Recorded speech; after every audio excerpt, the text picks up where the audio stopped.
Olá pessoal, então dando continuidade às videoaulas a respeito de matrizes, eu vou apresentar agora para vocês um outro assunto que é relacionado à matriz e à alocação dinâmica dessas matrizes, que é como a gente passa uma matriz como parâmetro para uma função. Bom, então retomando aqui o mesmo exemplo da videoaula anterior,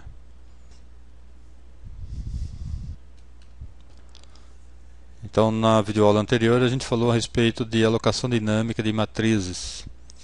Então aqui o exemplo onde a gente declarou a variável ponteiro para ponteiro, alocou o vetor principal e depois alocou cada elemento. Aí nós preenchemos com valores quaisquer e imprimimos. Então, como o objetivo agora é mostrar como que eu passo uma matriz para como parâmetro para uma função, então eu vou usar o mesmo exemplo, inclusive a mesma matriz. Então, para a gente passar um parâmetro para uma função, se for matriz, ele tem uma sintaxe um pouco diferente. Então, o que eu vou fazer para demonstrar isso? Então, ao invés de deixar essa estrutura de repetição aqui para imprimir o conteúdo numa matriz na função main, eu vou criar uma função e isso tudo aqui eu vou substituir por uma chamada à função. Então, vamos imaginar que a minha função vai se chamar imprime matriz bidimensional. Aí eu vou passar a matriz e as dimensões dela. Então, geralmente as funções que vão manipular uma matriz ou até mesmo um vetor precisa saber qual a dimensão. Por quê? Porque a hora que eu passo aqui o nome da matriz, como foi dito no início da videoaula anterior, só o nome do vetor ou só o nome da matriz refere-se a um endereço de memória. Portanto, se a função receber apenas o endereço de memória, ela não tem como saber quantas linhas e quantas colunas tem naquele endereço de memória. Então eu passo o endereço da matriz e também quantas linhas e quantas colunas. Se fosse um vetor, eu passaria o vetor, o nome do vetor, que é o endereço de onde inicia a memória que ele utiliza, e quantos elementos esse vetor tem. Então, no nosso caso, eu vou passar o nome da matriz, que é o endereço de memória onde ela se encontra, e quantas linhas e quantas colunas. Então, agora a gente vai escrever uma função que tenha esse formato, esse nome, um parâmetro que é um ponteiro para uma matriz bidimensional, portanto, esse parâmetro vai ser desse tipo, ó. Então, para ele receber como parâmetro uma matriz que seja alocada dinamicamente e seja uma matriz bidimensional. E aí depois um valor do tipo inteiro, um parâmetro do tipo inteiro, que é o número de linhas, e outro do tipo inteiro também, que é o número de colunas. Então, essa função recebe uma matriz bidimensional e imprime seu conteúdo. Então, a função não precisa retornar valor, ela só imprime e pronto, imprime matriz bi. Aí, como eu disse, ela vai receber um valor desse tipo, um parâmetro, Então, eu vou chamar de m, o nome do parâmetro. Aí ela vai receber também um parâmetro que é o linhas e outro colunas.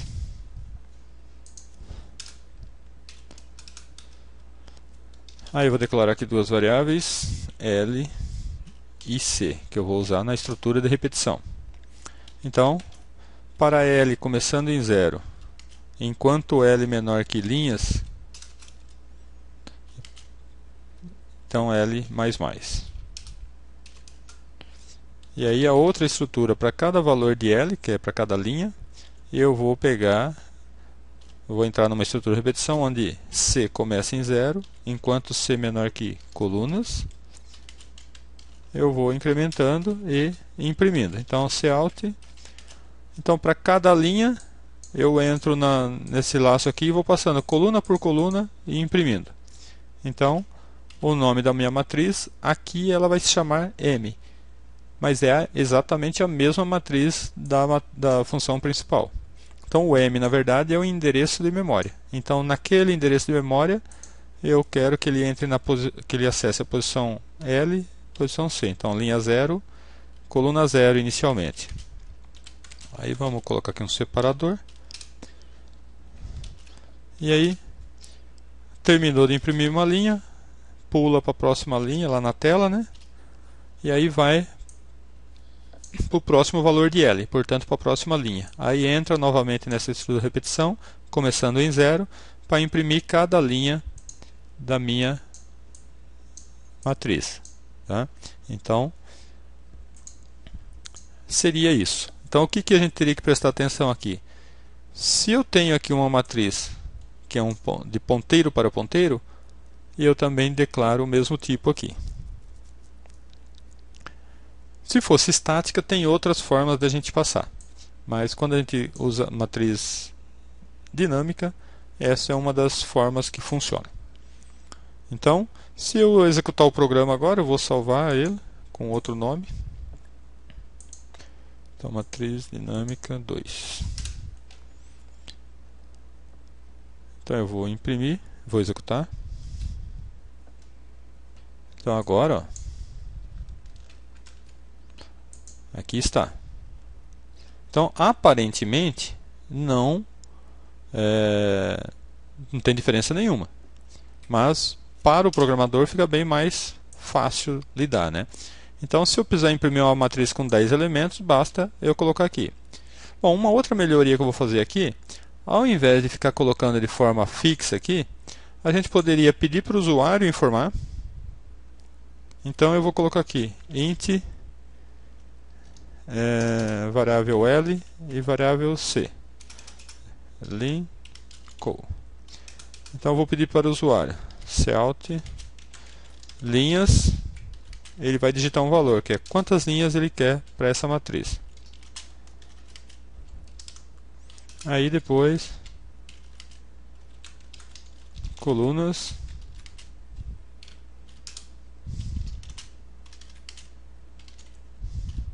Depois que o usuário digitou, eu vou pedir para limpar a tela. Então, o usuário, na hora que começar a executar o programa, é que vai informar qual é o tamanho da matriz, quantas linhas, quanta coluna. Então, aqui onde tem 3, quantas linhas? Vai ser o valor que o usuário tiver digitado. É claro que eu deveria fazer aqui uma verificação, né? De repente ele colocou o valor negativo, por exemplo. Mas vamos imaginar que o nosso usuário não comete erros, né? Então aí eu tenho que trocar tudo onde estava valor pré-definido, colocar a variável. Então, onde era linha, coloco a variável lim, onde é coluna, eu coloco a variável col.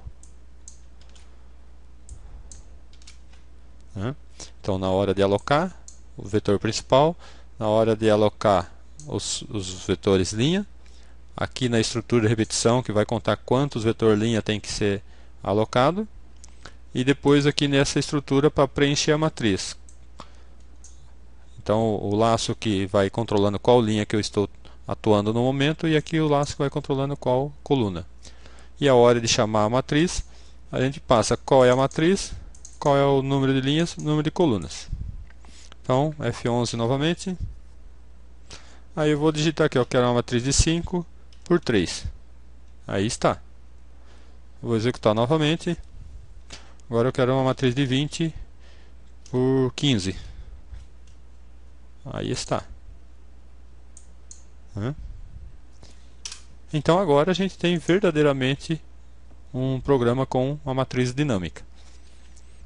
Bom, então era isso que eu queria mostrar para vocês, tá? Como que a gente declara o cabeçalho da função, né? Então como que eu informo aqui que ela vai receber um parâmetro e que a hora que eu chamar eu posso passar esse parâmetro como sendo uma matriz bidimensional. Então, ponteiro para ponteiro, usando o mesmo conceito lá de vetor de vetores, né? Uma matriz como sendo um vetor de vetores. E depois, a hora de chamar a função, usando aquele mesmo conceito que a gente já viu na aula anterior, que todo o nome por si só da matriz refere-se ao endereço de memória, que é onde começa a região de memória ocupada por aquela matriz. Então era isso. Então, muito obrigado e até a próxima videoaula.